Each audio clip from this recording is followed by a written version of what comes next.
What if I told you that the future of the world might already be decided? Not by wars, not by leaders, but by numbers most people never see.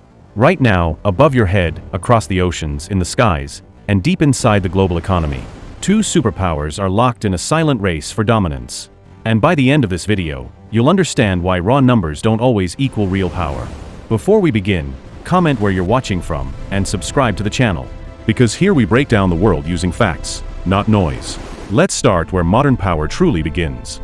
In space. Modern warfare doesn't start on land anymore. It starts in orbit. Satellites control GPS navigation, military targeting, internet connections, financial transactions, weather prediction, and even missile detection. The United States currently operates over 8,500 satellites in space. China operates just over 1,000. This gives the United States something extremely powerful, near total global visibility. Missiles, ships, aircraft, and even troop movements can be detected from orbit in real time. China is expanding its satellite network rapidly, but for now, the US maintains a massive advantage in space-based intelligence. And here's the key point: in modern conflict, whoever sees first usually wins. So ask yourself this question: would you feel safe if another country controlled your GPS? Now let's come back down to Earth, specifically the oceans. At sea, the numbers flip. China now has the largest navy in the world by ship count, with roughly 400 naval vessels. The United States Navy operates fewer ships, around 296. But here's where things get interesting. China's navy is designed primarily for regional dominance, protecting nearby waters and asserting control in its immediate area. The US Navy, on the other hand, is built for global deployment. American warships are larger, more heavily armed, and supported by a worldwide network of bases. This allows the United States to project power almost anywhere on the planet. So while China dominates in numbers, the US dominates in reach. More ships do not always mean more power. Now let's talk about something that fuels everything in war: money. Military power is expensive, and defense budgets tell a very clear story.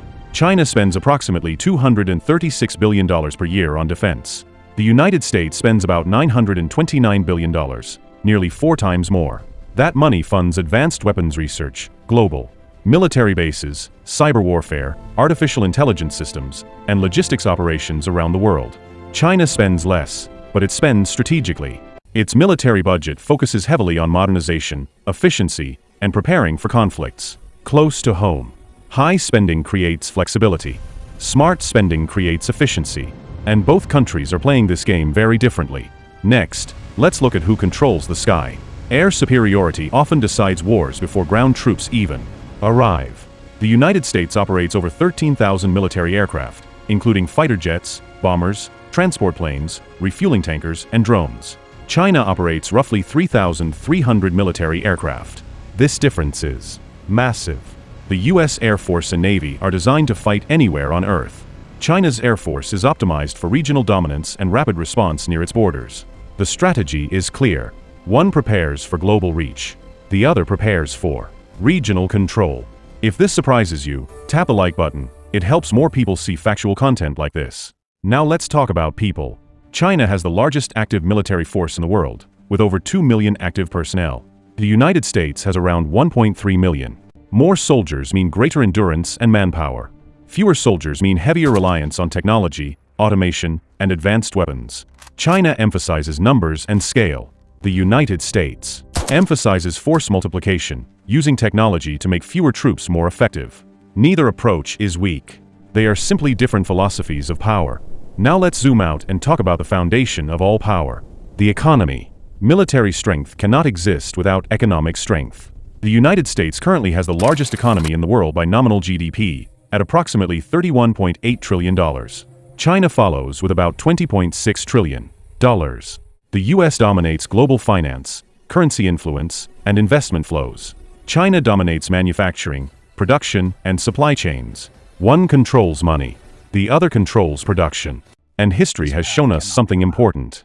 Wars are often decided by economies long before the first shot is fired. So what does all of this mean? This isn't a story about who is stronger. It's a story about how power is used.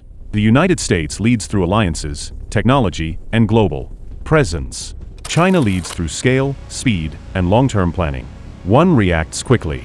The other plans decades ahead. So here's a question for you.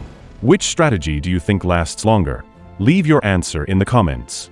Now let's talk about why. This matters to you. This rivalry affects your internet connection, your job market, global prices, supply chains, artificial intelligence development, and even the stability of the world you live in. From satellites guiding your phone, to ships moving your goods, to economic decisions shaping your future, this competition touches everything. And the most powerful battles aren't happening with explosions. They're happening quietly. In data centers, in factories, in space. Power today isn't always loud. Sometimes, it's calculated. If this video helped you understand the world a little better, like the video, it tells the algorithm that truth matters. Share it with someone who loves real explanations. And subscribe, because the next video goes even deeper. One final question before you go. Do you think the future will be decided by technology, economics, or people? Tell me in the comments.